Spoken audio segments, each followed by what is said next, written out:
Hi, my name is Lorraine Murray, and I'm the founder of a programme called Connected Kids, which is an international programme which we offer mainly online at the moment, but also in the UK and Europe, and it's about training adults to teach kids meditation. One of the things that I wanted to do today in this really short video was to help parents and carers who are struggling with their children if they have really strong behaviours in relation to gaming. So this was prompted by someone I'm training at the moment whose 9-year-old son had a very strong angry reaction that he wasn't able to play Grand Theft Auto, which is an 18 plus game, and he's 9 years old and all his friends are getting to play it, so he's feeling very left out.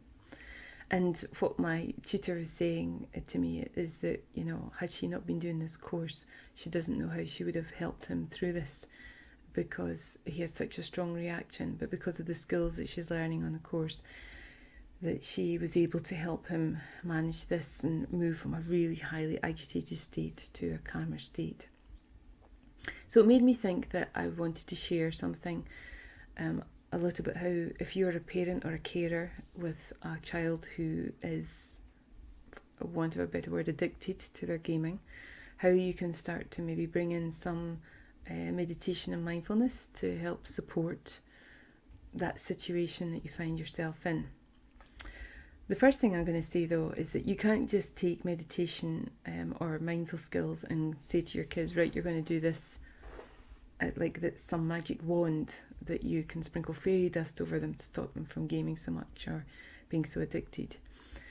What you really need to do is to practice yourself, because your ability to stay calm and not react in a situation, particularly when they're highly agitated, is really important. And I'm not saying it's easy, but it's really important. So the ability for you to focus on your breath, the ability for you to notice when you're starting to react and being triggered, to remove yourself so that you don't keep that reaction going. Your ability to stay grounded, your ability to hold the space, and your ability to really mindfully listen and mindfully communicate. So mindfully listening is listening from the heart. Mindfully communicating is speaking from the heart. Okay? These are really key things for you to start to nurture within yourself. And if you feel you don't know where to start with that, then have a look through some of our videos here, because we've got a few tips and ideas. Or we have a lovely mindful parenting course, a very short course that will give you some really good skills. I'll put the link to that on the YouTube video here. You can have a look at that if that's something you'd like to explore. But today I'm going to also give you, some tips and ideas of how to help your kids with this. So I want you to imagine, there's almost like two particular aspects to this when we're struggling with our kids who are gaming. There is the logical part that we bring, which is, oh my goodness, you're gaming so much and this is so difficult and I don't want you to play these games so much. I don't want you to play those games because they're not appropriate for you, whatever it is that's worrying you about this. And then you've got the emotional aspect for these kids who love their gaming, love it. It's like their reason to live, and they'll come up with all sorts of reasons of people who've made a career out of it. But we've had all those. As a foster mum, I should have said, we have a 13-year-old son who came to live with us nearly 2 years ago who was really into his gaming.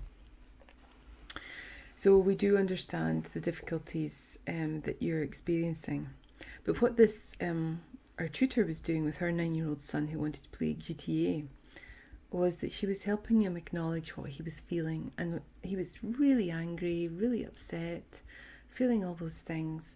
And that's really where we have to start first. We can't start with the logic of why they should or shouldn't be gaming. We have to start with how they're feeling about it. Now, the mindful listening is the ability to really listen to what they have to say, even if we disagree with it. Just really listening to it and allowing them to speak. And it's one of the things I think that adults find most difficult around children is not to project their own opinions, their own answers. We have more life experience, we know what we're talking about, all those thoughts that go through our head, but just to listen to their perspective and their point of view. And you can say, I don't agree with your point of view. I hear you, but I don't agree with it. But at the end of the day, you're still listening to them. You're still giving them your attention. You're honouring what they're feeling by helping them express that to you, whatever they have to say. Now, if they can't express that, that's when our mindful communication skills come in, because then we need to have some compassion for them, how they must be feeling.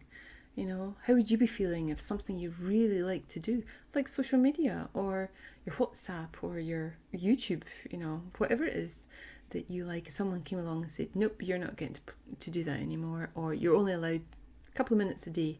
You know, you would feel like your freedom had been taken away from you, your choice had been taken away from you. So if we start to put ourselves into their shoes with mindful communication, we can understand with more compassion how they must be feeling. So this ability to articulate what they might be feeling is really powerful, because that's another way of young people really starting to feel that they feel heard. So our ability to mindfully listen and to mindfully speak starts to untangle, if you like, some of the powerful connection that they may have to this gaming experience. And once we give them some tools to even express that, so say they feel super angry that you're even thinking about helping them cut back on their gaming, or they're not allowed to play a particular game, you need to give them some way of processing that and of channeling that anger or whatever it is they're feeling in a way that's safe for them, safe for you, safe for the environment that they're in as well. One of the things that our tutor did with her son was, it's called Angry Socks, and it's where you get rolled up socks or sometimes little mini bean bags, and you just throw them as hard as you can at the wall. We sometimes put a picture or a word that describes what we're expressing and stick it on the wall, and then we throw socks again and again, really making a noise, roaring. Now, sometimes people, I think, are a bit apprehensive about doing that because they think that's going to make the situation worse, but actually it doesn't. It really helps to move. We talk about energy a lot in our course, and it helps to move the emotional energy from the throat, helps us to express what we're feeling. Even if it doesn't make logical sense, we still get to express it, and it gets the energy moving. And that then allows us to come back into equilibrium and to balance once we have the opportunity to do that. We try and not express that or pretend it's not there, keep it all stuffed down. It just gets bigger and bigger and bigger. So it's a really good idea to give them the tools to do that. In my second book, Connected Kids, I've got information about that that you can explore, and some other tips and ideas as well. It's what we teach on the professional course for Connected Kids.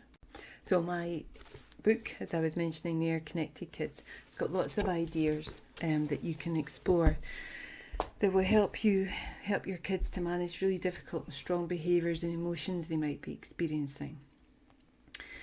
But as I said at the beginning, the most important part is you, starting off with your ability to hold the space, your ability to communicate clearly and not react, speak from the heart, listen from the heart.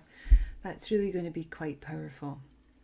And then once we've had that opportunity to do that, then we can reiterate the things that we, the reason we're doing this. We love them. We want them to be safe. We want them to feel protected. And that's our role as their main carer, is to do that and take care of them. And that's a message that's really important to mindfully communicate to them over and over again, how much we love and care about them and want to look after them. We're not about stopping them from having fun. We just want to take care of them. And then we can start to introduce the logic of why we are taking this approach. So you can look up the research. We talk about this in our course a lot, about the effect on the brain and the body and the nervous system of stress. That's one of the difficulties with gaming, is that it can be a very stimulating experience for them. And the body is responding to the mind, what the mind is experiencing. But it doesn't have the same physical outlet that it would have if you were playing a physical sport, for example. So what we used to do with our son is, if he was doing some gaming, we would take him outside. He would have to do something physical. We'd walk our dogs, something to create a very different atmosphere to what he'd been doing with the gaming, and that was another way of helping to reset his whole nervous system, which had been super stimulated by the gaming experience, and he needed that physical outlet for that. So kicking a ball about, whatever it is that they have to do, and riding their bike, but something that really helps them be a bit more physical rather than technically involved with their head. So it's really great if you can do a little bit of research into that, looking at the effect of the nervous system. Read our book, or the first book, Calm Kids, also has lots of information. Look through our videos here that we have, because we do share quite a lot of information, and who we recommend to explain what happens to the brain and the body when we have a lot of super stress placed upon it. And then if we explain to them what's happening to them, in addition to the fact that they're becoming teenagers, that they're growing up, they're having growth spurts, hormones, so they've got this all going on as well. So if we help them to understand themselves and their body, then as well as the anger that they've been feeling, they won't necessarily feel shame or guilt for responding the way that they are, because they'll understand that this is why they're responding this way. So what you start to do then, by helping to mindfully combine the logic and the emotion of what they're experiencing together, is that you help them to make a choice and help them to give a sense of understanding about this whole situation, rather than one big huge reaction of this, you're having your gaming stopped and that's it, it's bad for you, because gaming is actually, it's got many positives as well. I've noticed that certainly during the pandemic and the lockdowns, my son was able to connect still with his friends online through that, and using his WhatsApp, play games with them, which was really important for his mental health. In terms of feeling isolated and alone, he was able to connect with them. Really important. So it really came home to me how important that is to him. But it's just about how you manage it and how you support them through this experience, recognizing, what they're going through, bringing that compassion to yourself, but also bringing that compassion to their situation, and then helping to explore that with them in a way that's mindful, in a way that's sensitive, in a way that helps them really feel heard and listened to. And it may be that your child is super addicted to this, and you will see that. So it's really important that you don't react if you are starting to set in boundaries. There may be very strong reactions, but use some of the tools that I was suggesting earlier about expressing that, and also helping them to manage that really difficult transition that they're going to go through if we move from them being this full-on gamer to one that does gaming, but it's not the only thing that they do. They have lots of other things that they can enjoy. And on our course we talk about breath work. We talk about how to focus on the breath and how important that is. And that's a great tool. But again, you can't force your kids to do that. You can't force your kids to meditate or be mindful. They have to want to participate in that. And sometimes they do and sometimes they don't. So when they don't, you just got to concentrate on your breath and just let go of any expectations that you want them to do it. And when they do, you can invite them to do it again. They might participate next time, because it actually makes them feel better when they try doing a few deep tummy breaths to just help reverse the effect on their nervous system of being so stressed. So just some thoughts and ideas. I'll put some links up on here, hopefully to signpost you to some of the things that we offer. And if you have any questions, please come to our website and drop us a line, or perhaps you can put a comment on here as well. We'll see what we can do to help. Thank you for listening, and just do the best that you can. Thank you for trying. Namaste.